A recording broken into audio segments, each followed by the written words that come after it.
Welcome to কুলটিগিরি Durga উৎসব। ভগবতী মহামায়া তুমি ত্রিগুণাত্মিকা তুমি রজগুণে। তো ফাইনালি বন্ধুরা আমি চলে এসেছি কুলটিগিরি সার্বজনীন দুর্গা উৎসব কমিটিতে। আর হ্যাঁ, এই বছরে নতুন চমক এখানে হতে চলেছে, যেটা আমাদের এলাকার মধ্যে কোথাও হয়নি। 65টি দুর্গা মূর্তি, 65টা দুর্গা মূর্তি হবে এখানে। দেখতে পাচ্ছ গোটা মাঠটা জুড়েই কিন্তু একেবারে প্যান্ডেল হয়েছে।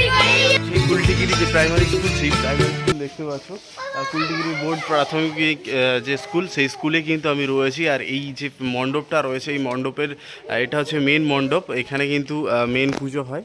এই যে হচ্ছে এটা মেন মণ্ডপ। আর এর পাশেই দেখতে পাচ্ছেন যে পুরোটা জুড়েই কিন্তু রয়েছে একেবারে প্যান্ডেলে ভর্তি। যে গোটা মাঠটা রয়েছে, সেই গোটা মাঠেই কিন্তু পুজোর জন্য যে প্রস্তুতি, সেই প্রস্তুতি রয়েছে। আর এখানে কিন্তু 65টা দুর্গা মূর্তি হতে চলেছে। চলুন বন্ধুরা, দেখতে থাকুন পুরো শেষ পর্যন্ত।